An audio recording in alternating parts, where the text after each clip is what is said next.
ஆமே. எவ்வளோ சந்தோஷம் பாருங்க. ஆனால் யாருமே இந்த உலகத்தில் யாருமே பண்ணாத ஒரு விஷயம் நம்ம மட்டும்தான் பண்ணிட்டு இருக்கோம். ஒருத்தர் இறந்துட்டாரு. அவரை குறித்து நம்ம வந்து சந்தோஷமாக கைத்தட்டி ஆரவாரம் செஞ்சு அவரை துதிச்சிட்டு இருக்கோம். எந்த உலகத்து மனுஷனும் வந்து யாராச்சும் இறந்துட்டா, ஐயோ இவன் இறந்துட்டானே, இவன் போயிட்டானே அப்படின்னு தான் வந்து ஒப்பாரி வைப்பாங்களே தவிர்த்து, என்ன ஒருத்தர் வந்து இறந்துட்டாரு, அவரை வந்து நம்ம கைத்தட்டி ஆராதிச்சுட்டு இருக்கோம். எவ்வளோ சந்தோஷமான விஷயம் பாருங்களேன். ஏன் நம்ம அவரை கைத்தட்டி ஆராதிக்கிறோன்னா, நம்மளுடைய பாவங்களுக்காக, நம்மளுடைய சாபங்களுக்காக, நாம் செஞ்ச குற்றங்களுக்காக அவர் வந்து ஆட்டுக்குட்டியாக வந்து மரித்து நமக்காக மீட்பு அளித்திருக்கிறார். நீ என்னுடைய பிள்ளை, நீ என்னோட மகன், நீ என்னுடைய மகள் அப்படின்னு சொல்லிட்டு நமக்கு புத்திர சுகாரத்தை அவர் தருகிறார். ஆதியிலே ஆதாம் செய்த பாவத்தை இரண்டாம் ஆதாமாக இயேசு கிறிஸ்து வந்து நம்மளுக்காக எல்லாத்தையுமே சிலுவையில் மறித்து ரத்தம் சிந்தி நமக்காக எல்லாத்தையும் கொடுத்திருக்கிறார். வசனத்துக்குள்ளாக கடந்து செல்வோம். லூக்கா 23ஆம் அதிகாரம் 34ஆம் வசனம்.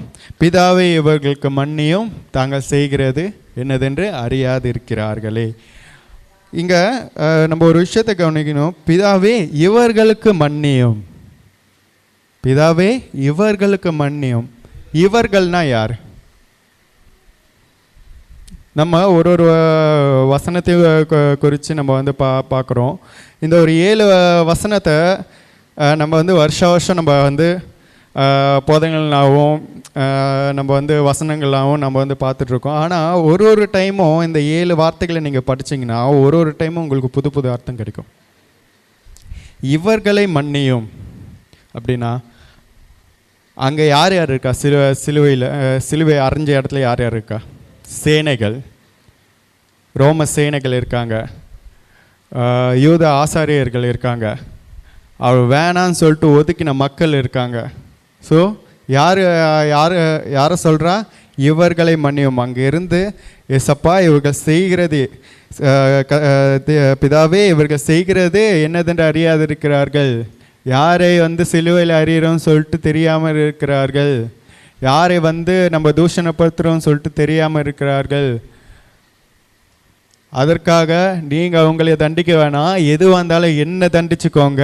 நான் அவர்களுக்காக நான் வந்து ரத்தம் சிந்துறேன், நான் அவர்களுக்காக வந்து நான் மறிக்கிறேன், அவர்களை எதுவும் செய்யாதீங்க. அவங்க அறியாமல் இருக்கிறார்கள், அவங்க அறிந்து கொள்வார்கள்.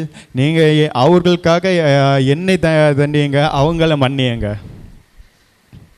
எப்படி யாராச்சும் சொல்லுவாங்களா?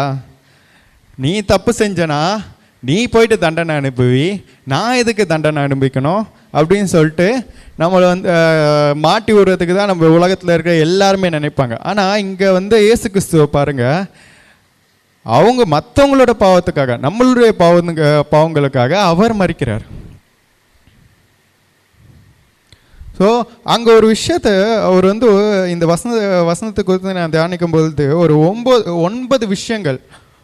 9 விஷயங்களை அவர் வந்து நமக்கு கற்றுக் கொடுக்குறாரு. என்னென்னா, ஃபஸ்ட்டு அன்பு, லவ். நெக்ஸ்ட்டு வந்து கம்பேஷன், கருணை. 3வது ஃபர்கிவ்னஸ், மன்னிப்பு. 4வது பேஷன்ஸ், பொறுமை. 5வது ஹியூமிலிட்டி, தாழ்மை. 6வது இரக்கம், மெர்சி. 7வது எம்பத்தி, உணர்வு.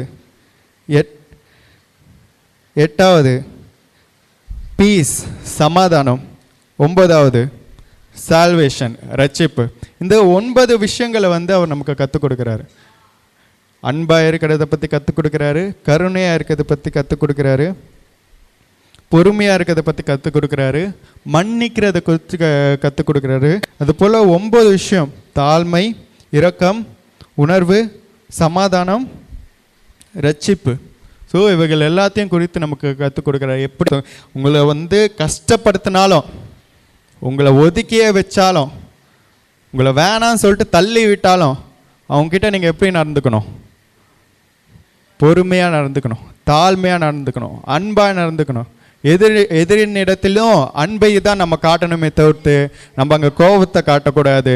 நமக்கு அவங்க என்னதான் துரோகம் செஞ்சுருக்கட்டும், நமக்கு என்னதான் வந்து நமக்கு பின்னாடி பேசியிருக்கட்டும், நம்ம என்னதான் வந்து அவங்கள வந்து நம்ம எதிராக எல்லா விதமான காரியங்களும் செஞ்சுருக்கட்டும், நம்ம என்ன பண்ணணும்? அவங்களிடத்தில் அன்பாக இருக்கணும், மன்னிக்கணும்,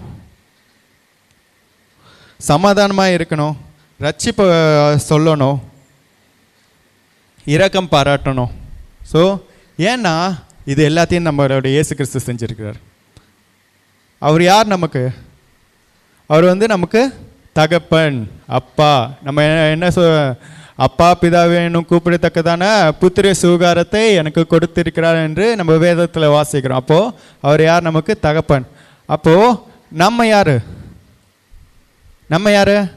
அவங்களுடைய பிள்ளைகள், அவங்களுடைய மகன் மகள்கள். ஸோ அப்போ நாம் எப்படி இருக்கணும்? ஒரு பிள்ளை எப்படி இருப்பான்?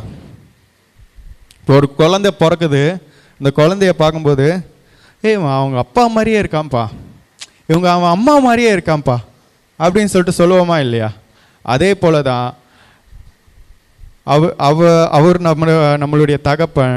நம்ம அவர்களுடைய குணாதிசயங்களை ஏற்றுக்கொண்டு அவர் எப்படி நடந்தாரோ, அவர் எப்படி மனுஷங்களை மதித்தாரோ, அவர் எப்படி மனுஷங்களை மன்னிச்சாரோ, அவர் எப்படி மனுஷங்களுக்கு இரக்கம் பாராட்டினாரோ, அதே போல் நாமும் நம்ம எல்லாரிடத்திலும் இரக்கமும் மன்னிப்பும் அன்பும் காட்டி எல்லாரும் சந்தோஷமாகவும் சமாதானமாக இருப்போம். ஆமென்.